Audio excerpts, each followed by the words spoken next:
This one comes again from our past viewers, and I think this is kind of an interesting question, and it is, do you think government is for sale in Rhode Island?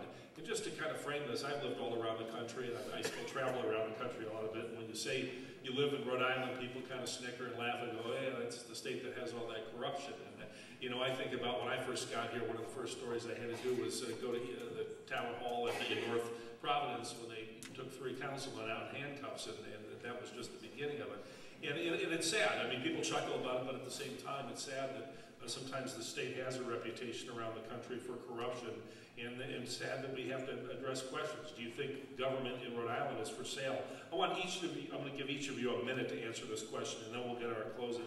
But given all I've said about it, what would you do if elected to restore integrity to the government in this state and try and rebuild its reputation in terms of clean government, honest government? And I believe this question we start with Mr. McDonough. You have 1 minute. Thank you. It begins with my campaign. The name of my campaign is A Better Rhode Island.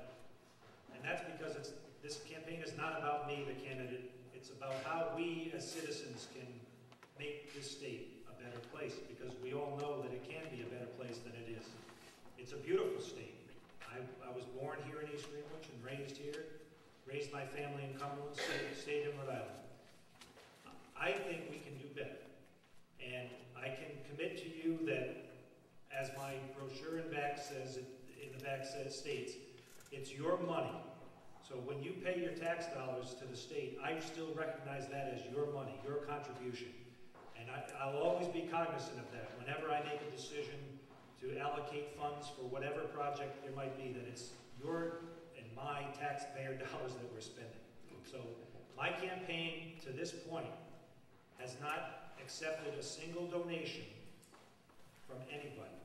Now that might have to change when the election's over to recoup some of the costs that have incurred for this out of pocket, but to this point, I haven't accepted a single donation. And I'm not taking anything away from the process, but when I look on the campaign finance records that are available online, and I see how certain entities in this state operate, and they make contributions across the board to any party and every party, you know they're buying influence. And that's a scary proposition, and I can assure you that I can't be bought. Okay, Mr. Giarrusso, what would you do specifically to return integrity to the government of this state if elected? Well, integrity is all about transparent government. I mean, you have to realize that who your constituents are. Those are the people that you're representing. You're not representing special interests. And I have actually turned down campaign contributions from special interests because I don't want to be indebted to anybody. I didn't take any money from the Medical Association, from the Lawyers Association, from whatever it is because of that. I want to be there on my own conscience and do what's right for the people of our district. Okay, Mark Schwager, you have 1 minute on this, and then we'll get to our closing statements. I think the most important thing we're going to have to do is change the culture of government. It has to be seen as customer-friendly, as flexible, as innovative, as transparent, and that's going to take leadership. I want to bring that to the legislature, and I want to form alliances with other groups of like-minded legislatures to move policy forward. So it really is going to be a matter of changing the culture, transparency, and leadership. Thank you.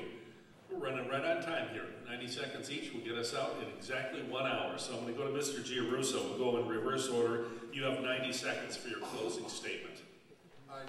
First of all, I'd like to thank the Patch and the East Greenwich Republican Town Committee and the Democrat Town Committee. And I thank you too, Mark.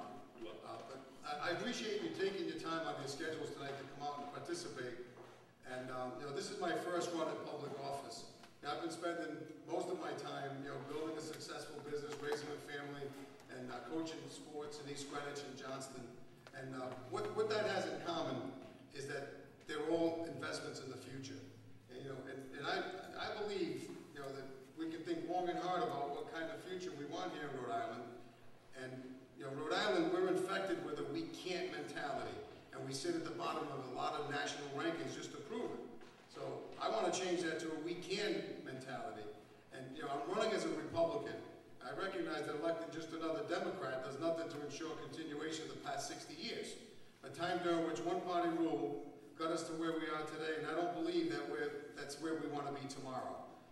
I worked very hard this autumn and to campaign, and I was running a very open and honest campaign. You know, I knocked on many, many doors in East Greenwich and West Greenwich and introduced myself, and I'm committed first and foremost to doing the best job possible in the General Assembly, and I want to be your state representative, somebody that you can say you're proud to be from where we are in District 30. And I appreciate getting your vote of confidence at the polls November 6th. And thank you very much. Thank you. That was 90 seconds, right on the money. Mr. McDonough, you get to go next. I'm a businessman. I want to thank the voters who turned out this evening, a late working night, to be here and listen to the candidates. I want to say that I'm confident that no matter who on this panel gets elected, you're in good shape, because I think we've got three incredibly talented and skilled candidates who you can be proud of no matter who represents you at the State House. My background, as I mentioned earlier, has been in business, but my dream when I went to college was to get into government service. It just didn't work out that way, and I look back and I'm happy that it didn't work out that way, and the reason I'm happy is that I know that that business experience that I had was a learning experience. It taught me what it takes to make it in this country, how difficult it is to take something, an idea, and to turn it into profitability and add jobs and create enterprise in this economy.